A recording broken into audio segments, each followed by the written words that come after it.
It's 7:45 a.m. and we're starting this run early because I woke up from a fucked up dream this morning and now I can't think straight, so I have to go for a run. And I gotta tell you about this dream because this dream felt so real. It's just in my head and I can't get it out. So maybe talking it out will help, or running it out will help. If you have a dead loved one, I'm curious if this happened to you before. So my dad passed away, and in this dream, it felt like we were in the middle part where the dead meets the living. And so we were in a library lounge area with like the fire going on, so it seems like a movie scene, and we're just catching up. We know he's deceased, like we were talking about the afterlife and what's happening on Earth, and then he abruptly asks me a question about me taking care of the property, and I was like, what are you talking about? What property? And he said the property he left me in the will.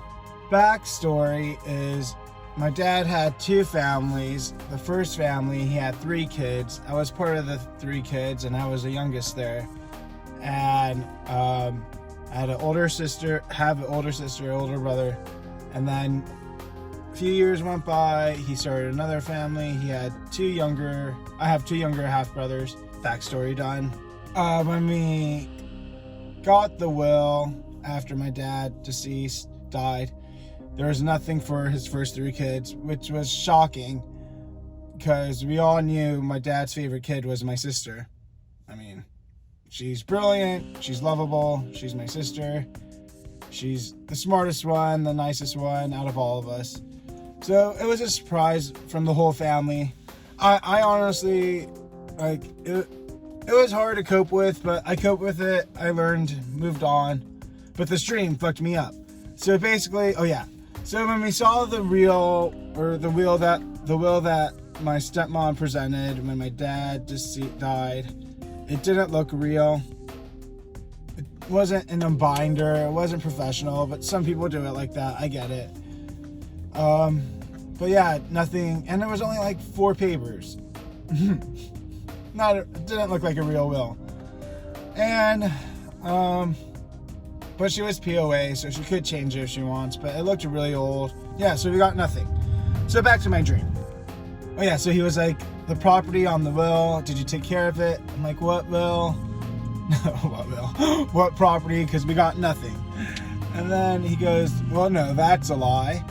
Go ask for the real will. I'm like, kind of moved on already, so I'm like, there's a real will? But I was very intrigued, to be honest. And so he's like, yeah, go ask for the real will. And I said, okay, but do you have the real will with you right now? And he said, yeah. So he walked to the bookshelf and he grabbed a binder that looked like the will. He came towards me and I grabbed it, and then I woke up. I awakened. And then it was like around 6 a.m. I was like, oh man, that dream fucked me up. I need to run right now. Or was it real? No, it was probably, I was definitely asleep. It was, because I moved on. I paid my own student loans by myself. I lost weight by myself. I don't need my dad or money. And I'm happy. I was happy being poor and healthy. But that dream, why? Why did it come back to me? Like, let me just move on. And so, here we are on the Greenbelt, about to run around in the morning. I gotta get that dream out of my head and focus on my life now and just move forward and run. I'm only gonna go for 6 miles today. But yeah, crazy dream. Let's start this run.